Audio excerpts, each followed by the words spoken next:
Fala galera, Zeca na oficina, mais uma vez hoje trazendo para vocês novidade. Argo 1.3 Firefly manual. Com vocês aqui o mago da oficina, aqui, o Felipe da Topline. Fala aí galera, tranquilo? Mais uma avaliação técnica aqui. Nosso amigo Zeca trouxe esse carro bem bacana pra gente, Fiat Argo. E a gente vai mostrar um pouquinho aqui da parte mecânica, a reparabilidade do motor, né? E eu espero que gostem dessa avaliaçãozinha que a gente vai fazer agora aqui na Topline Oficina. Bora! Bom galera, acho que agora é hora de fazer aquela avaliação técnica aqui no motor. Antes de fazer a avaliação técnica, eu vou lembrar a vocês que esse motor agora é da nova geração de motores da Fiat, que se chama GSE, Global Small Engines, que são motores mais leves e menores. Então, no caso desse Argo, ele é equipado com um motor Firefly de 4 cilindros, 1.3, 8 válvulas. Lembrando também que esse motor também equipa a Uno, porém ele é 3 cilindros, 1.0, 6 válvulas. Tá? Então eu vou mostrar um pouquinho da facilidade na reparação desse carro. A primeira coisa minha primeira impressão aqui desse carro é que é um carro que é muito fácil de ser reparado. A Fiat ela pensou bem aqui na parte da mecânica, né? Na facilidade da reparação.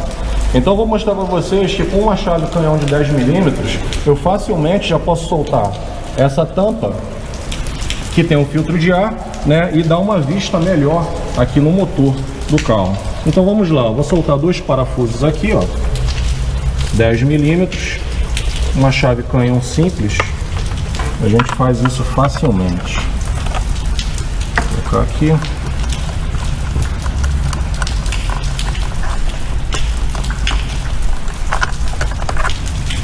Beleza.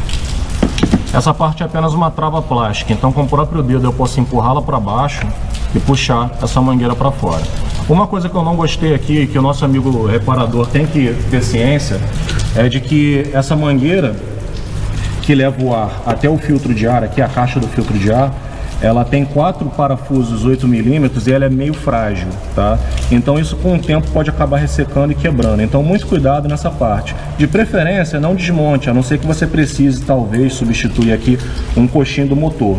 Então deixa ela quieta aqui, apenas afaste essa mangueira corrugada, soltando os dois parafusos, facilmente a gente já remove a caixa do filtro de ar, tá? Bom pessoal, agora que nós estamos aqui com a caixa do filtro de ar desmontada, é interessante ver que tem uma enorme facilidade para trabalhar tudo aqui no carro, desde a parte de ignição, que no caso é composta por bobinas individuais, né? A Fiat abandonou aquela bobina única, onde tinha os cabos interligando a bobina e as velas, né? E passou a adotar esse esquema de bobinas individuais. Então fica muito fácil você fazer a manutenção aqui para substituir, por exemplo, uma bobina, na qual é só um parafuso 10 mm, com aquela mesma chave canhão, eu posso simplesmente soltá-la. Interessante também falar da resistência de aquecimento dos eletroinjetores.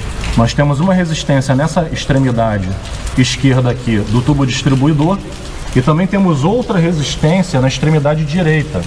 Isso faz com que o carro elimine o tanquinho de partida frio, né, que é aquele componente que era meio que o inimigo das oficinas mecânicas, né, porque em algumas determinadas regiões do país aquele tanquinho ele não era utilizado, a central de injeção não utilizava a gasolina que ficava contida nele.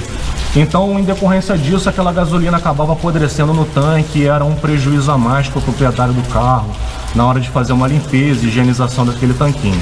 Com essa tecnologia nova, isso não se torna mais necessário, tá? Uma vez que essas resistências, elas já pré-aquecem o combustível antes mesmo deles serem admitidos na sua câmara de combustão, tá? Então, uma tecnologia muito bacana aqui nesse motor Firefly. Felipe, lembrando também, e uma coisa que eu achei bem legal, você tirando essa capa, para mim que sou apenas um curioso, a gente já tem acesso a TBI, né? A gente já dá para ver se tá limpa, se não tá, se a gente precisa levar o reparador para que seja feita uma limpeza nela, né? Lembrando que aí você pode entrar nessa área também, que o pessoal pensa que só chegar a limpar a TBI é pegar, dar o jatinho ali, não. Eu queria que você explicasse melhor sobre isso. Beleza, Zé, isso é um bom ponto. Vamos lá. Nós temos uma facilidade muito grande de ter acesso à TBI não só para limpeza, mas como também a substituição. Mas como o Zeca havia falado, não é uma simples limpeza. Você não vai apenas fazer aqui, pegar um descarbonizante e limpar. Nesses carros com as centrais de injeção mais modernas, como é o caso desse Firefly, é necessário você ter um scanner apropriado para você fazer os ajustes de redefinição aqui do corpo de borboleta eletrônico, tá? Então, apesar de você poder fazer isso facilmente em casa, a limpeza, né? As oficinas mecânicas ainda vão ficar encarregadas de fazer os ajustes aqui, né? Na verdade, o reset dos parâmetros autoadaptativos do corpo de borboleta eletrônica. Vamos falar agora mais um pouquinho sobre essa tecnologia de motores. É interessante falar sobre o coletor de escapamento, que ele é integrado ao cabeçote. Felipe, dá licença, porque você acabou de citar isso. Em que isso ajuda, né? Porque eu vejo aqui que além de abrir mais espaço para o motor aqui, em que isso beneficia o usuário e o proprietário desse carro? Zeca, vamos lá. Primeira coisa aqui que é interessante ressaltar é que é um baita alívio de peso, tá? Porque você na verdade está substituindo o ferro fundido, que era o material feito dos coletores antigos, por alumínio, né? Então você tem um grande alívio de peso aqui no motor. Uma outra coisa que é interessante falar também é que o alumínio, ele é um metal que ele tanto vai aquecer mais rápido quanto esfriar mais rápido, tá? E isso vai auxiliar também aqui a parte de descarga dos gases, né? No start-stop também isso é interessante, Felipe, dele aquecer mais rápido e esfriar mais rápido, porque o start-stop, que eu saiba, a gente tem que chegar a uma temperatura ideal para que ele consiga funcionar perfeitamente. Certo, Zeca, porque o que acontece? O motor na temperatura operacional de trabalho, ele já tem o auxílio dos sensores de oxigênio, né? Então ele pode ter também uma resposta mais rápida, né, que vai influenciar assim no start-stop, que é uma tecnologia que depende do motor pegar assim no belisco da chave, né, como a gente costuma falar. Não é? Entendi. Esses sensores aqui, pelo que eu estou vendo, eles estão posicionados de uma maneira fácil do reparador mexer, né? Aliás, como todo esse motor, né? O que você tem a dizer a respeito disso, a nível não só assim da reparabilidade, a horas de tempo, é mais barato para o proprietário parar esse carro na oficina do que outros carros? Com certeza, esse aqui é um carro que na verdade ele veio para facilitar não só a vida do mecânico como a do proprietário, né? O proprietário ele vai ter assim um benefício muito grande nas oficinas quando vier reparar esses motores, porque eles são realmente muito fáceis. É até interessante ressaltar aqui, nós temos um vão enorme aqui na frente, né? Então nós podemos, por exemplo, sacar com muita facilidade os sensores de oxigênio em caso de alguma pane que necessite ser trocado, né? Então, realmente, Zeca, a gente tem aqui uma facilidade enorme que vai beneficiar aí não só aos mecânicos como aos proprietários, tanto, né, no preço da mão de obra, né, que às vezes acaba saindo caro em determinados carros, né? Outra coisa que a Fiat divulgou, né, FCA, é esse carro ter corrente de comando e não ter mais a correia dentada, né? Em que isso beneficia o consumidor e em que isso beneficia o reparador também? Zeca, vamos lá. A correia dentada, na verdade, ela tinha um prazo de substituição muito mais curto em relação à corrente de comando, que algumas montadoras chegam até a indicar que a corrente de comando tem a mesma vida útil do próprio motor, né? Então isso traz uma tranquilidade, uma segurança a mais para o motor, né? É uma peça a menos que pode vir aqui a partir, né? No caso de um esquecimento do proprietário de trocar, né? Então isso já gera uma segurança a mais. Outra coisa interessante também falar é que esse carro ele conta apenas com um comando de válvulas, tá? E ele tem um sensor e variador de fase aqui nessa lateral aqui do motor, né, nós podemos ver aqui que a própria central de injeção, ela comanda o variador de fase por meio eletrônico, tá? E esse carro nós temos tuchos hidráulicos com balancinhos roletados, né? Nós não temos aqueles tuchos que entram em contato direto com o comando de válvulas, igual a gente vê aí em outros motores da linha Fiat, como por exemplo o motor Fire. Em que isso beneficia? Isso beneficia na redução de atrito, né, Zeca? Na verdade, o balancinho roletado ele faz bem menos uma redução de atrito, e isso gera economia de combustível, aumento de potência, aumento de torque, né? E então é só benefícios, né? Outra coisa legal é que a Fiat anunciou, né, para esse motor a gente vai alimentar ele com um novo óleo com uma nova característica, ele é 0.20, né? E o que eu acho legal também, Felipe pode me ajudar, essa tampa do óleo ele já vem com a vareta integrada, né? Muito bacana isso aqui, viu? Em que isso legal. Beneficia? Qual é a diferença desse óleo ser mais leve também? Que você falou de atrito, tem alguma coisa que vai funcionar junto com todo esse conjunto? É legal falar também dessa vareta de óleo, que ela é integrada, né? Facilita aqui porque é uma peça a menos que pode vir a dar vazamento de óleo. Nós tínhamos às vezes nos outros motores um tubo que às vezes poderia vazar óleo, e eles genialmente aqui, né, colocaram essa vareta integrada. Achei isso muito legal. A parte do óleo que você falou também, Zeca, é interessante falar desse óleo 0W20, é um óleo de muito baixa viscosidade, né? Possivelmente porque essa tecnologia de motores agora já vem priorizando a redução de atrito, né?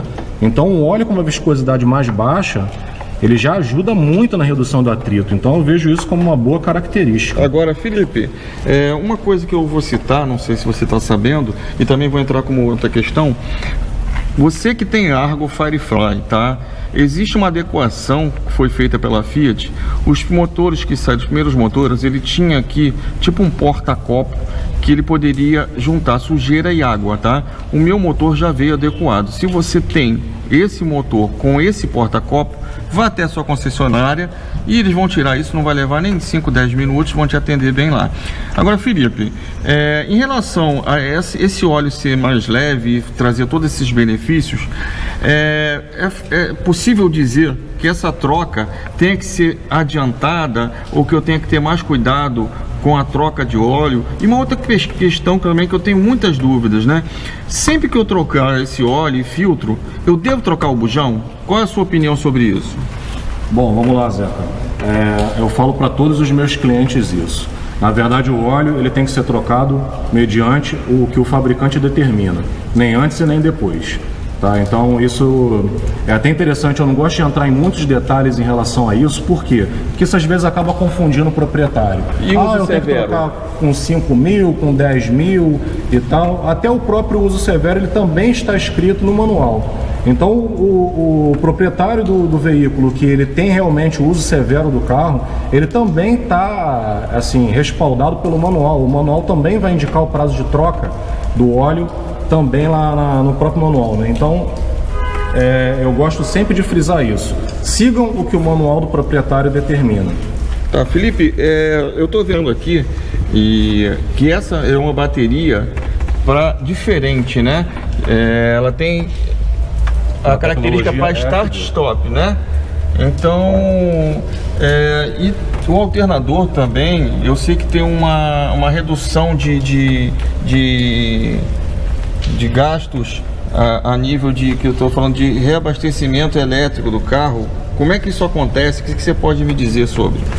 Vamos lá, Zeca, esse alternador, ele é um alternador inteligente, né? Uma nova tecnologia de alternadores que saiu agora nessa linha de carros da Fiat e também da Renault, né? Conforme nós mostramos anteriormente naquele Sandero. É um alternador que ele basicamente ele só faz a carga da bateria na desaceleração do motor.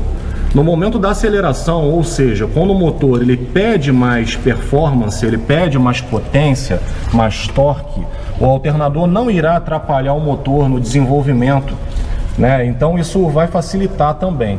Outra coisa interessante é falar da bateria, né? Esses carros com a tecnologia Start-Stop, eles precisam dessa tecnologia EFB, tá? Que está bem escrito aqui na própria bateria. Ela é uma bateria muito mais cara do que as convencionais, tá, Zeca? Ela pode variar desde R$ 1.300 a R$ 1.800. Então cabe ao proprietário, né, antes de comprar o veículo, botar na ponta do lápis se a economia que o start-stop vai te trazer, né, de consumo de combustível, vai valer a pena quando uma bateria dessa começar a dar problemas. Lembrando que, como essa é uma tecnologia nova, nós ainda não temos aí uma grande expertise aqui no quesito durabilidade dessa bateria. Eu ainda não sei precisar quanto tempo uma bateria dessa, que é uma bateria muito cara, vai durar. Então ela pode chegar a durar 5 anos, 3 anos ou até menos. Então pode levar a sua economia de combustível por buraco. Você pode não ter economia nenhuma assim que você precisar de uma bateria dessa. Vamos falar mais um pouquinho da tecnologia desse motor. É um motor bem interessante, porque ele possui aqui, é muito raro de ver isso, tá, galera? É muito difícil mesmo. Mas ele tem um transdutor de pressão na linha de alimentação de combustível, que vem aqui para o tubo distribuidor. Olha que interessante, a própria central eletrônica, ela sabe a pressão de trabalho da linha de combustível. Isso é uma tecnologia que é novidade no mercado, né? É muito difícil a gente ver uma central que, vamos botar entre aspas assim, sabe a pressão de combustível. Porque normalmente a central eletrônica, ela sempre vai entender que a pressão de trabalho é fixa, né? Porque nós já temos uma bomba que ela é capaz de fornecer certa pressão de combustível, né? Então ela sempre vai entender que a pressão de trabalho é uma só e ela vai adotar todas as estratégias de funcionamento baseadas nessa pressão da linha. Então aqui, por alguma razão, a Fiat botou um transdutor de pressão, tá? Para poder a central eletrônica entender, né, qual é a pressão de trabalho aqui que se encontra. Bem bacana isso. Isso quer dizer que vai eliminar aquele... Eu não entendo, né? A gente que é curioso, aquele monte de reloginho que você mede a pressão. Isso vai eliminar aquele tipo de equipamento, facilitando o teu trabalho já com o scanner? Sim, Zeca. Quando a gente vai fazer uma intervenção, por exemplo, o carro chega fraco, com perda de potência, né, falhando, pipocando, né, dando aquele famoso backfire, que é aquele estouro na admissão, nós, geralmente, os mecânicos, a gente não só analisamos via scanner, mas também a gente coloca um manômetro na linha de alimentação de combustível, porque nós precisamos saber se a bomba está gerando a pressão de combustível necessária e a vazão também, se está correta, né? Então, provavelmente com essa nova tecnologia nós vamos conseguir saber a pressão de trabalho via scanner. Isso é sensacional, vai facilitar na mão de obra, porque com um simples computador a gente já vai saber a pressão da linha. Eu acho isso fantástico. E Felipe, eu sei que os reparadores têm muita dificuldade, às vezes com os fabricantes de scanner, de software, né? A gente vê que em alguns scanners ainda não tem disponível esse motor, esse carro. O que você pode dizer isso? O que eles podem ajudar a gente, né, a nível de informação? Por que não tem informação desse motor? É verdade. Nós, antes de começarmos a gravação, a gente estava utilizando nossos scanners aqui, e como esse carro é um carro muito recém-lançado, nós não conseguimos acessar a parte eletrônica do carro via scanner. Então, mesmo os scanners mais tops de linha, né, eles ainda demoram um pouco, né, para poder lançar. Então, eles poderiam ajudar a gente sendo mais ágeis, né, em lançar as novidades do mercado, né, a fim de facilitar a reparação. Lembrando que também as montadoras, elas também não facilitam a vida do mecânico independente. Isso é muito importante. Esse motor já tem mais de um ano. Isso aí, já quase um ano e meio que foi lançado. Não saiu mês passado. Né? Firefly 1.0 e 1.3, né? Isso. Mas é uma coisa que o reparador precisa de ajuda também. E as montadoras geralmente dificultam. Ela pega a informação e não divulga a informação. Ela tenta pegar para ela, né? Absorve para ela. Agora eu vi aqui no freio, o sistema de freio, eu achei bem fácil, Felipe. O que você tem a dizer? É muito simples, Zeca. Nós temos o módulo do ABS, que fica bem aqui atrás. Para você trabalhar ele, só vai ser necessário desmontar essa parte da bateria e soltar essa central eletrônica. Nós temos também uma válvula de restrição do servo-freio comandada eletronicamente, via uma central eletrônica dedicada para ela. Bem bacana também salientar que esse carro ele conta com a tecnologia de TPMS, que é aquela tecnologia na qual uma central eletrônica monitora a pressão dos pneus. Isso traz uma segurança a mais para o dono do carro, principalmente quando ele está numa estrada e de repente ele pode passar em um prego, furar o pneu. Uma luz no painel vai se acender indicando que o pneu está mais vazio. E nesse caso do Argo, não existe aquele famoso sensor na roda comandado via radiofrequência, que é geralmente como funciona o sistema TPMS. Esse Argo, ele calcula se uma roda está com pneu furado ou não, baseado na velocidade que ela está girando em relação às outras 3 rodas, né? Baseado no sensor do ABS.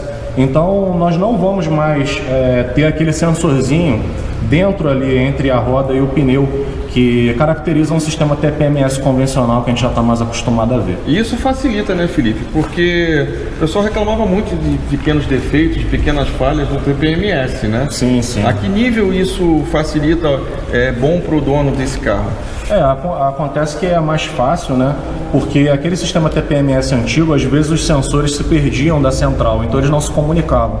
A central, como ela não tinha resposta de um sensor, ela gerava uma avaria no sistema e incomodava o dono do carro, que mesmo com os pneus cheios, tinha aquele problema lá daquela luz lá piscando e atrapalhando ele lá. Perfeito. Então isso facilitou muito agora, né? Na verdade, assim que você tiver um pneu furado e você resolver o problema, que é consertar, trocar o pneu, na mesma hora a central do ABS, que comanda o TPMS, já vai entender, já vai apagar e não vai te dar mais dor de cabeça.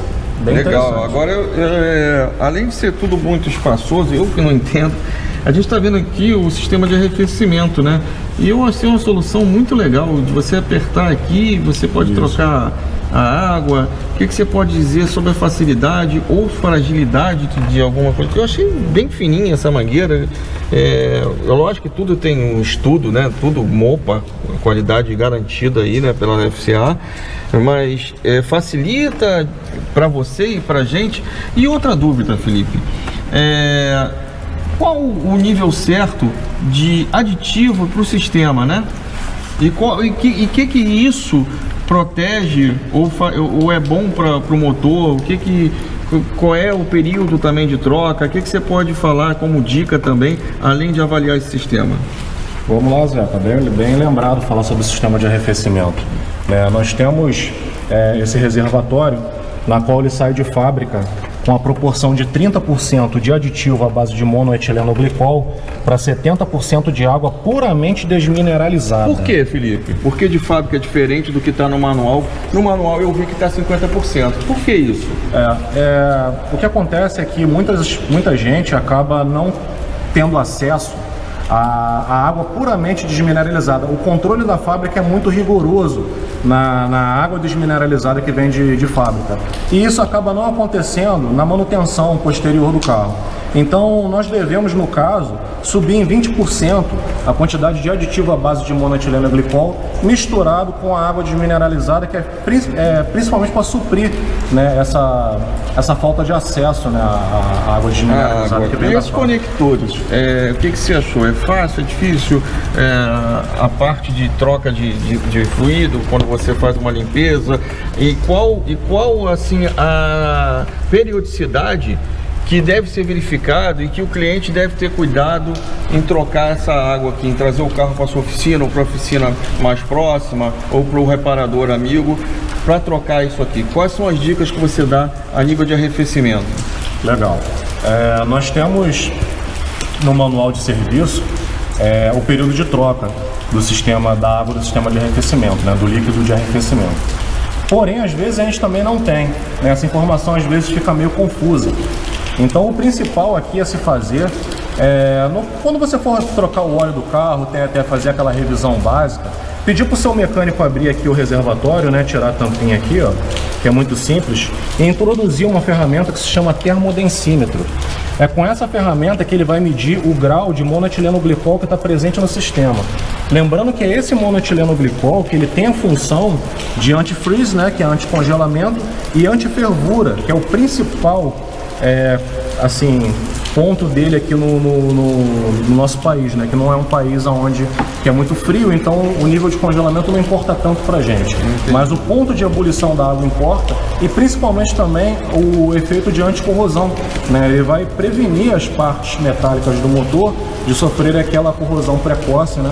E acabar causando vazamento de água incômodo. Só a parte metálica ou ele vai proteger também as mangueiras? Tudo, guarnições de borracha, partes plásticas, né, como é o caso desse cavalete lateral de água aqui, as partes de alumínio, de ferro, de tudo. Bomba Então, d'água, ela também o retentor da bomba é preservado pelo aditivo. Então você, na verdade, colocando, respeitando o prazo aqui de troca do aditivo de arrefecimento, né, do fluido de arrefecimento, você, na verdade, vai estar garantindo uma vida útil para vários componentes do motor. Sim. Então é o tipo de, quando você negligencia a troca disso aqui, você, na verdade, está fazendo uma economia que vai te causar prejuízos muito maiores. Porque o valor do aditivo, o valor de uma limpeza numa oficina, de uma troca disso aqui, sai muito mais barato, por exemplo, do que trocar uma bomba d'água. Que às vezes algumas bombas de algumas montadoras já está chegando a custar R$700. Onde fica a bomba d'água desse carro, Felipe? Fica sempre na lateral do motor. Tá? Ela é sempre tocada ou pela correia de acessórios ou pela correia dentada.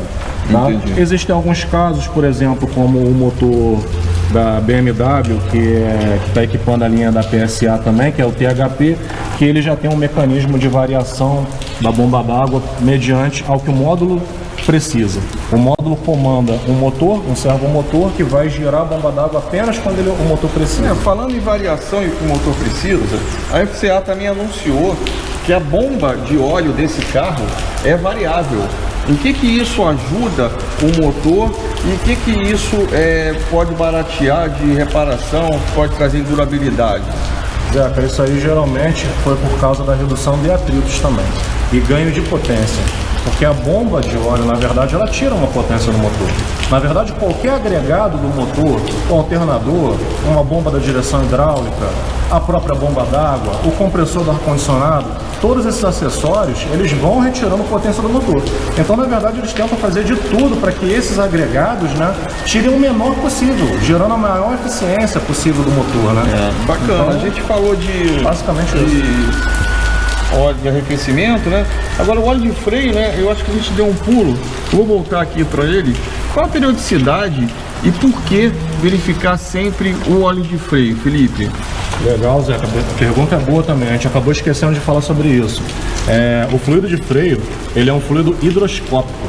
O que significa hidroscópico? Ele é um fluido que absorve água, absorve umidade. Tá? Então, na verdade, o grande vilão do fluido de freio é absorver umidade. E o que a umidade faz, na verdade, a água, né? O que a água faz com componentes metálicos? Ela corrói, ela gera uma corrosão. E o que no sistema de freios aqui pode sofrer pane por causa dessa umidade? O grupo do ABS é um deles, que pode vir a travar por causa da umidade. Nós temos também as pinças de freio, que podem ter o êmbolo prejudicado, né, por causa da umidade. Nós temos, no caso desse Argo aqui, ele é equipado com freio a tambor na traseira. Então ele tem um cilindro mestre do freio, um cilindro de roda, na verdade, desculpa, que fica em cada roda, né? Então ele sofre desgaste precoce com essa umidade. E isso é muito simples também. Uma oficina bem preparada, ela tem uma ferramenta que ela pode medir o grau de umidade no fluido de freio. E aí ela pode te dar a certeza ou não, né, de trocar o fluido.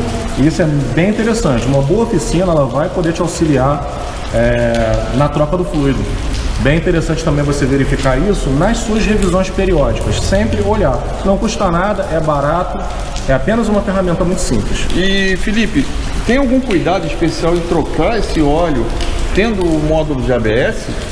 Qualquer oficina está preparada ou precisa de alguma ferramenta, uma técnica diferente? Porque o pessoal acha que é só pegar, desvaziar o óleo e colocar o outro. O que diferencia um bom reparador na troca desse fluido? O que diferencia um bom reparador, Zeca, são os equipamentos, na verdade, né? Porque alguns carros equipados com ABS, você precisa utilizar até o scanner para você drenar o fluido de freio corretamente. né? Você precisa executar um comando na qual a eletrobomba do módulo da ABS vai ser acionada, empurrando o fluido para fora e admitindo o nulo que você está abastecendo, né? Então eu acho que o diferencial é os equipamentos nesse caso. Como todo bom reparador, né? A gente vê aqui na sua oficina e a gente indica não só a sua oficina, mas ao consumidor que busquem quem investe no seu negócio. Quem investe na oficina com bom ferramental, com tecnologia de ponta, vai te atender melhor e às vezes até pelo mesmo preço de quem faz isso, vamos dizer, artesanalmente, que não é a maneira correta que vocês estão vendo.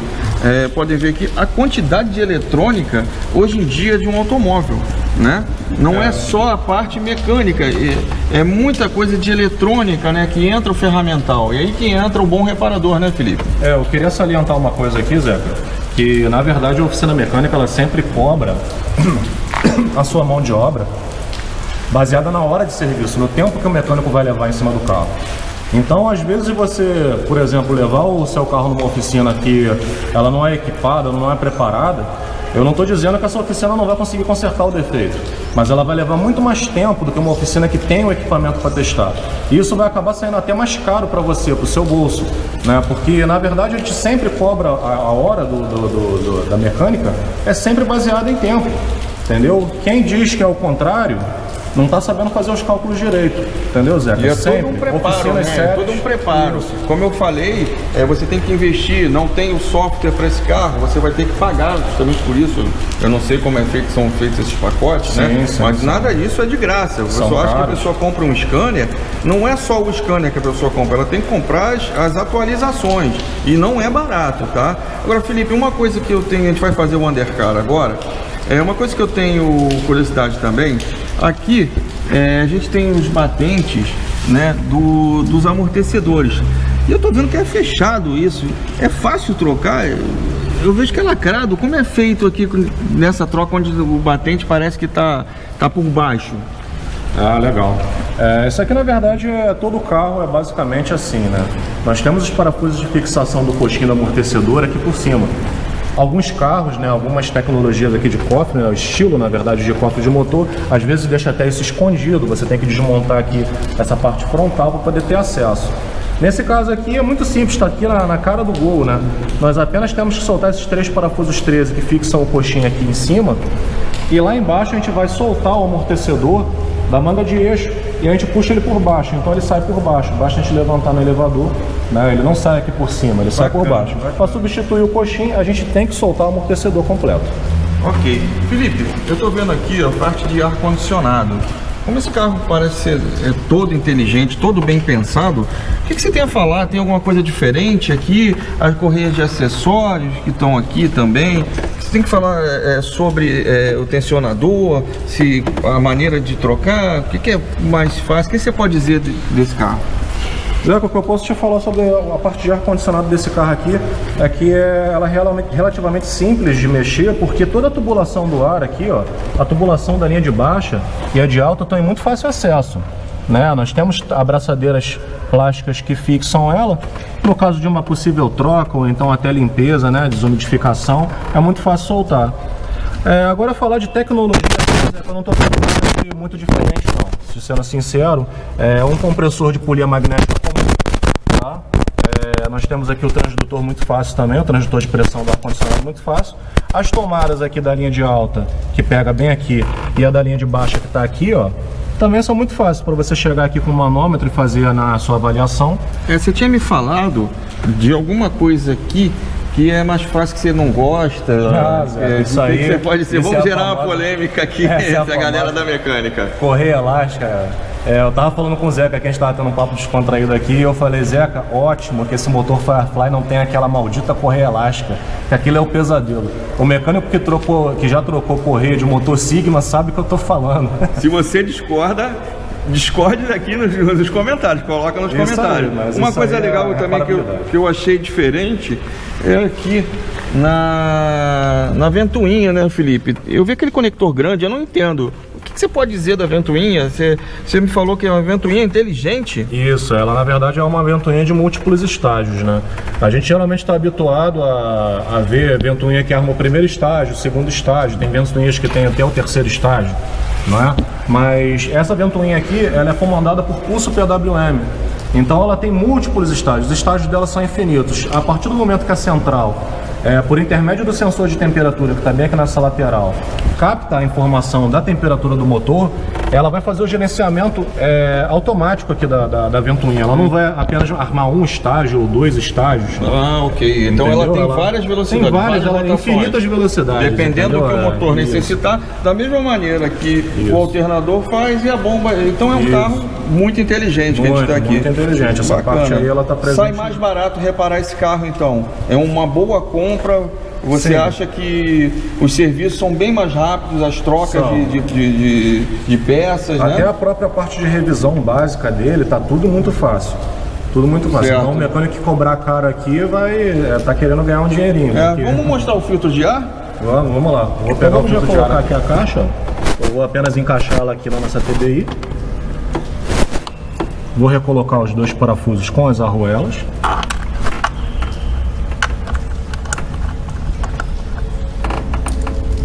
Lembrando que eu vou apertar esses parafusos apenas por demonstração, pois eu não tenho ainda, como é um carro muito novo, a tabela de torque, tá?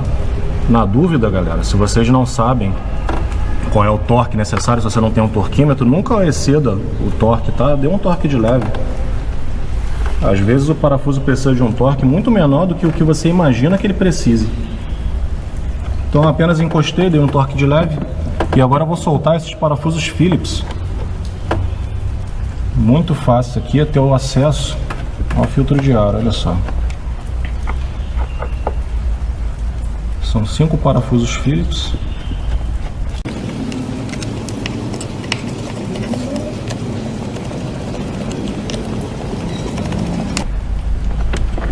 E nós já temos acesso ao filtro de ar. Olha só que bacana. Tem um fabricante, Felipe? Eles mostram? Vamos ver? É da MAN. Da MAN. Inclusive eu já entrei no site da MAN e a MAN já tem disponível no mercado, vamos dizer, no mercado aftermarket, esse filtro da cabine que a gente vai mostrar daqui a pouco. Sim. E o filtro de óleo também de combustível, tá? Lembrando que ele compartilha as peças com 1.0 e com o Uno, ou seja, essa mesma caixa aqui, ele vai para o motor Firefly 1.0, tá? A única coisa que diferencia esse motor aqui é apenas mais um cilindro. São 333 centímetros cúbicos, né, para cada cilindro. Então, como é tricilíndrico, o outro 6 válvulas, esses são 4 cilindros, 8 válvulas, 1.332 cilindros cúbicos. Bem legal. Então acho que agora está na hora do undercar, né, Zeca? Vamos mostrar um pouquinho como a gente vai fazer aqui para substituir o filtro de óleo, o óleo. Verificar também aqui como é que é o sistema da suspensão, dos freios. Vamos lá, pessoal. Vamos mostrar agora o undercar com o Felipe. Vamos lá. A princípio vamos falar aqui do sistema de freios, né? O sistema de freios é aquele bem comum aí que todo mecânico já conhece. Esse sistema de freios é ATE. Até a própria pinça também é da Cobrec ATE, né? Que vem a original aqui do carro. Boa marca, né, Felipe? Boa, excelente marca. Nós contamos aqui com um disco ventilado, né? E isso é bem interessante, porque isso evita a fadiga nos freios, né? Por superaquecimento, tá? O Pedro está mostrando aqui o disco ventilado. Uma dúvida, Felipe. O disco ventilado pode aumentar a durabilidade das pastilhas? Com certeza, em virtude do superaquecimento. Quanto mais, na verdade, a pastilha ela tem uma temperatura ideal de frenagem também, né? Assim como o motor ele tem uma temperatura operacional de trabalho, a pastilha de freio também tem uma temperatura operacional de frenagem. É aquela temperatura onde ela tem a maior eficiência na frenagem. E quanto no limite dessa temperatura você permanecer com a pastilha, maior vai ser a durabilidade dela, né? E a capacidade de frenagem também. E qual, assim, a periodicidade que o proprietário, não só desse carro, mas de outros veículos, deve verificar a pastilha e o disco? Bom, Zeca, isso depende muito da condição de uso do carro, né? Tem muitos proprietários que utilizam o carro em ambientes que tem ladeira, né, serra, e acabam utilizando mais, exigindo mais do sistema de freio do que outras pessoas. Sim, mas a de visita, eu devo verificar de 10 em 10 mil, devo verificar de 20 em 20? Não, você pode verificar de 20 em 20 mil. 20 em 20 mil. Seria interessante, mais ou menos. Na maioria dos carros, em torno de 35, fazendo uma média, em torno de 35 a 40 mil é o que dura mais ou menos uma pastilha dessa. E o disco? Trocando sempre a pastilha. Qual a durabilidade de um disco de freio? Dificilmente eu vejo isso, o pessoal fala sobre a durabilidade. Eu sei que varia, você falou novamente, mas em média, qual a durabilidade de um disco? 2 a 3 trocas de pastilha, mais ou menos. 2 a 3 trocas. A gente pode botar então 90 a 100 mil quilômetros. Isso, basicamente isso. Exatamente. Perfeito. Tá bom? Mas isso é só uma média, tá, Zé? A gente não pode falar aqui de números absolutos, não, porque isso varia bastante. Certo. Isso aqui é o mesmo sistema de um Palio, de um Uno, isso, não mudou nada. Não mudou. Na verdade, esse carro, a estrutura dele é do ponto, né? Então, o mecânico aí que for fazer manutenção nesse carro, já vai estar acostumado com várias coisas aqui nesse carro. Boas e ruins. Isso, O que você mais pode boas dizer do que ruins, né? Na verdade, uma coisa que eu vi de ruim é que o semi-eixo aqui, apesar de ser um carro novo, já está apresentando sinais de ferrugem. Não é nada que vá, assim, dar nenhum problema. Isso aqui é um eixo rígido, tá? Mas demonstrou aqui uma falta de cuidado apenas. Certo. Aqui na balança, o que você tem a dizer? A balança, na verdade, ela é muito parecida com a do Palio, com a do Punto mesmo. Nenhum mecânico vai ter nenhuma dificuldade para soltar, ó. São apenas alguns parafusos aqui, um outro aqui, e soltar o pivô. E lembrando também que, assim como nos outros modelos da Fiat, né, o pivô, eu acho isso um ponto contra, ele é cravado na balança, né? Então, ou você substitui a balança completa, ou você tem que quebrar esses rebites aqui e substituir o pivô e colocar aqui parafusos contra a porta. Isso pode trazer risco? Não traz nenhum risco, tanto é que grandes montadoras, né, vendem no aftermarket apenas o pivô. Esses carros aqui. Perfeito. Tá? Vamos lá, vamos à parte de motor aqui. O filtro de óleo, assim como no motor SCE da Renault, fica na parte inferior aqui, tá? E para você remover ele, você precisa daquela famosa cinta para fazer a remoção. Ele fica num espaço mais ou menos confinado que, dependendo de como vai estar agarrado esse filtro aí, pode dar um certo trabalhinho para tirar. Dificuldade, né? Exatamente, pode trazer bastante. Bom, Felipe, eu estou vendo aqui também a caixa de marcha, você disse ser uma velha conhecida, né, dos reparadores. O que você pode dizer? Exatamente, Zé. Essa caixa de marchas aqui, quem está acostumado a trabalhar com linha Fiat já viu ela, tá? Ela está presente até na família Palio Fase 1. É uma caixa bem antiga da Fiat, né? É possível ver aqui que nós temos o interruptor da ré aqui, né? E um ponto fraco dessa caixa é que a coifa da caixa de marchas aqui, ó, ela pode se romper, né? Quem aí nunca teve uma coifa dessa rompida por linha de pipa, né? Só que nesse caso aqui, o óleo da transmissão ele vai todo embora. Isso causa algum dano? O carro para de imediato? Tem alguma coisa que você pode, algum sinal que você pode dar para mim ou para o usuário comum de que vai apresentar isso? Na verdade, a caixa não vai trancar de imediato, ela não vai fazer você enguiçar, ela vai começar a fazer barulho, né? Porque as engrenagens elas estão se movimentando sem óleo. É um barulho muito alto que você se assusta. Vai começar gradativamente, vai começar baixo e vai aumentando. E se você chegar a limites extremos, até as próprias marchas vão começar a arranhar quando você trocar. Okay, quando você subir de marcha, você vai subir aquele arranhado, né? Então, isso pode danificar seriamente a caixa de marchas. Então, tem que ficar bem de olho nessas coifas, né? Fazer uma inspeção periódica. Quando for levantar o carro para trocar o óleo, né? Olhar se elas não estão ressecadas, apertar elas aqui, ó, ver como é que elas estão, a integridade delas, né? Entendi. É uma substituição fácil? Você recomenda que seja feita com periodicidade, já que pode ocorrer esse problema? Na verdade, a substituição dela já não é mais tão fácil, porque para você remover a semi-árvore, você precisa descer o óleo da caixa. Então você tem um trabalho a mais aqui na parte mecânica.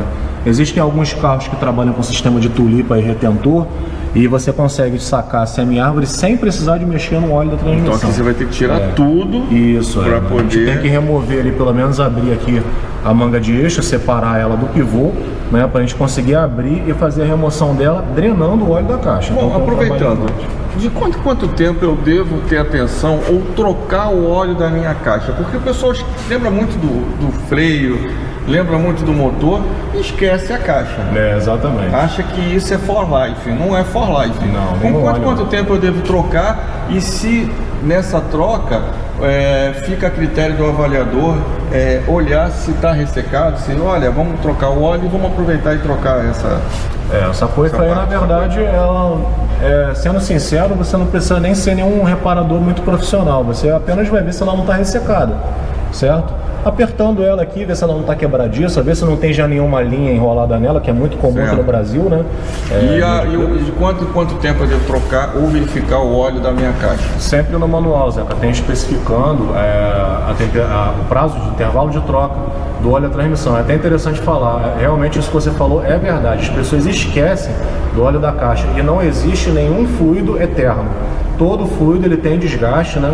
Tanto de transmissão automática quanto de manual. Então fique atento ali ao prazo de troca do fluido da transmissão também. Ok. Tem algum produto que eu possa passar o silicone nas borrachas que vá proteger elas? Não é recomendado. Eu não recomendaria. Não recomendo. Até porque você teria que passar um produto aí que não iria agredir a borracha. Existem muitos produtos no mercado que podem acabar até fazendo efeito reverso. Você pode até achar que está ajudando e na verdade está atrapalhando. Perfeito. Então isso seria muito assim, muito complexo de indicar. Teria que ser um produto apropriado para usar nessa coifa, e qualquer outro produto que você botar ali, você pode até acelerar o processo de deterioração. E os amortecedores desse carro, Felipe? Amortecedor e mola? Os amortecedores desse carro são COFAP originais, tá? E são de fácil remoção.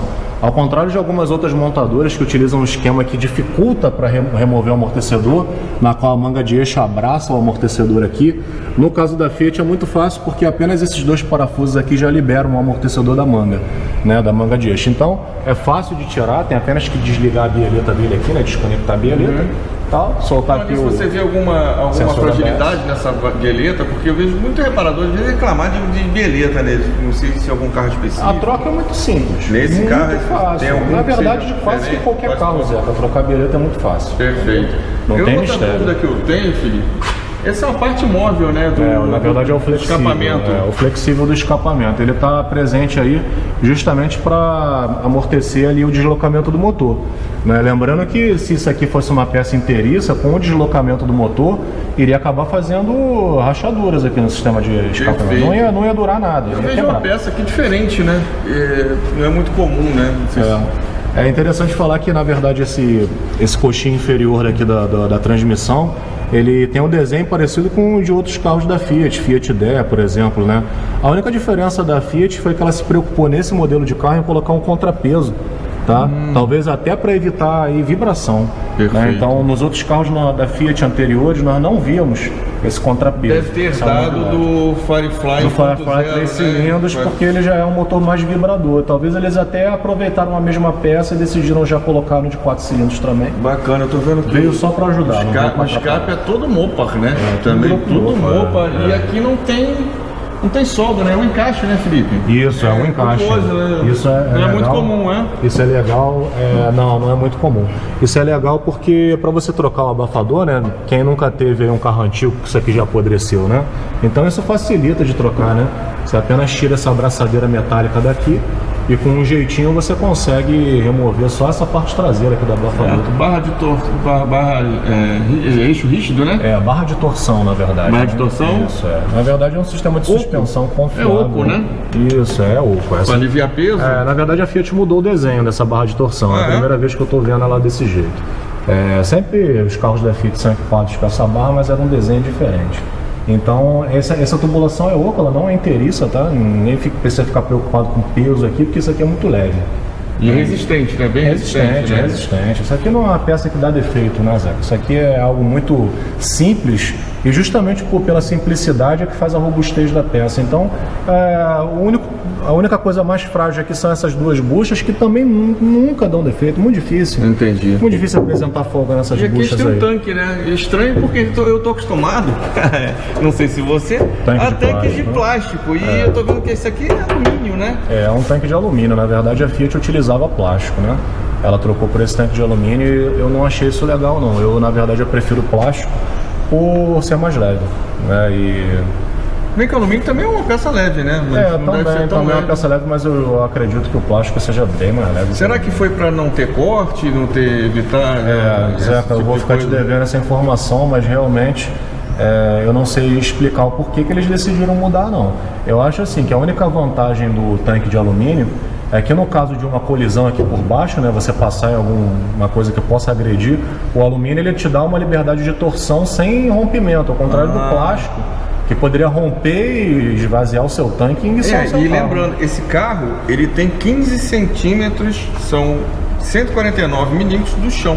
Ele é mais baixo que os Palios, mais baixo que até que o Fiat 500 que eu tive, né? Teve até um vídeo aqui na oficina. Ele tem 15 centímetros do chão, então ele é um carro mais baixo. Ele é o mais baixo, com menor centro de gravidade. É na altura justamente do que ele do ponto, né? Zé, talvez você até já tenha respondido a sua pergunta. Na verdade, eles podem ter colocado esse tanque de alumínio justamente por causa da altura do carro. Eu pensei justamente pra compensar, nisso. Né? E tô vendo aqui, ó. Não sei se o Pedro pode ajudar a gente. O filtro de combustível é bem fácil. O filtro de combustível, né, com a proteção, né? Na verdade, você só tem que soltar 3 parafusos de 10 milímetros, que estão aqui, um aqui e o outro aqui. É canhão igual o lado da frente? Canhão não? Também, canhão, você então... pode usar um soquete 10 milímetros canhão, tanto faz. E você vai remover essa carenagemzinha aqui, você já tem acesso à troca de fio. Precisa de alguma ferramenta especial aqui? Não, é só tudo abraçadeira e encaixe, não tem. E tem uma posição certa, tem um cuidado a ser trocado quando o reparador for trocar? Sim, na verdade todo filtro de combustível ele tem uma vazão, né? Um sentido de fluxo. E você tem que respeitar esse sentido para você não prejudicar a vazão de combustível que vai para a alimentação do motor. Né? Então, sim, você tem que respeitar e no próprio filtro vem escrito o sentido de fluxo. Eu já vi aqui no teu canal, você com alguns vídeos, falando sobre EPIs, né, que são os equipamentos de proteção, né, que é importante usar e por quê, né? Isso é bem legal também. Assistam isso no canal da Top Line aqui, cara. Sim, eu vou até falar mais um pouquinho sobre isso. Às vezes você pode pensar que pelo carro estar desligado, não há pressão na linha, né? Então você vai pensar, poxa, então agora eu mesmo posso fazer a troca aqui do filtro, né? Não preciso levar em nenhuma oficina. Só que todo carro mesmo desligado, ele tem uma pressão residual na linha de combustível que serve para auxiliar na próxima partida do carro. Então mesmo com o carro desligado, há pressão e se você soltar aquela mangueira ali, aquele combustível que está ali pode espirrar no seu rosto, agredir a sua vista e dar um problema sério. Então deixe esse trabalho para uma oficina que tem o EPI, tem o óculos, tem a máscara, né, que não vai aí prejudicar o mecânico. Exatamente. Sempre, né? Procura sempre um profissional. Até os próprios mecânicos aí fica a dica, né? Usa o EPI, às vezes Zeca, aqui, às vezes nem o próprio mecânicos usam. O pessoal tem muito essa brincadeira, mecânico Nutella, mecânico raiz, mas a proteção, veja bem, a proteção é raiz, gente. A proteção, toda a proteção é raiz. Não existe, porque a Nutella usa luva, usa o equipamento de proteção. O teu corpo, o corpo do mecânico é o teu equipamento, é onde você vai ganhar dinheiro, são as tuas mãos, são os teus olhos. Você vai precisar muito dele, então proteja seu equipamento de trabalho. Outra coisa que eu vi aqui, interessante, né? Você vem com cano e ele faz um abafador, faz uma curva aqui, ele tem... Isso, na verdade os gases aqui, entram, né, e saem pelo mesmo lado do abafador e não pelo lado reverso, como a gente está acostumado a ver, que é para redução de vibração. Isso não atrapalha em nada, Felipe? Porque eu vejo muito o pessoal que busca performance, né? Botar o equipamento, o cano direto, né? Direto. Isso não atrapalha em nada, foi dimensionado? Já foi dimensionado para isso, a central de injeção ela já está programada para esse tipo de abafador, né? E na verdade esse não é um carro que visa apenas esportividade, né, Zé? É um carro que visa um certo conforto, né? E com economia de combustível. Então e de reparabilidade também, né? Então a gente pode falar. Aqui eu vejo um sistema bem parecido com pontos Fiat, né? E mais fácil reparação, né? Você pode dizer que são separados? Na verdade a mola está separada do amortecedor e como o amortecedor você precisa de trocar com mais periodicidade do que a mola, é muito fácil você substituir o amortecedor, né? Você apenas tem que calçar aqui a barra para ela não se deslocar e você pode normalmente aqui fazer a troca do amortecedor. O freio desse carro é freio a tambor convencional, né? Aquele freio velho de guerra também, aí que a gente... buscando economia, né, Felipe? Na verdade buscando aí um barateamento, né? Exatamente, na reparabilidade. Isso, e na construção Agora, do carro. é muito também. bem acabado, tem essas proteções essas proteções térmicas, né? térmicas, Essas para o vento, como nós já falamos. Sim. E esse aqui acho que é o undercar, né? Isso, eu vou falar legal. também mais um detalhezinho sobre essas carenagens interiores do carro. Na verdade, essa carenagem aqui, ela tem uma dupla função. Qual é essas duas funções que ela tem? A primeira dela, e a mais importante de todas, é proteger a linha de combustível, que vem desde o tanque e atravessa pela parte de baixo até chegar no motor. Então, na verdade, essa carenagem ela protege de bater uma pedra, de bater um detrito aqui nessas tubulações metálicas, acabando por romper elas e até causar um incêndio. Afinal, aqui é onde passa a linha de combustível, né? Já a outra função dela é a aerodinâmica, né? Ela realmente, até essa dobra no final dela, ela proporciona que ela empurra o ar para baixo, não causando aquele efeito paraquedas, né? Que o ar ele bate aqui na parte traseira do para-choque e prejudica, né, no desenvolvimento do motor, né? Por isso até que eles colocaram essa outra carenagem aqui. Bom, galera, foi mais um Zeca na Oficina. Hoje a gente trouxe para vocês aqui o Argo. Queria agradecer aqui o Felipe e o Pedro. Valeu, galera. Espero que gostem desse vídeo. Qualquer dúvidas, nós temos também um canal de vídeo da Topline Oficina, então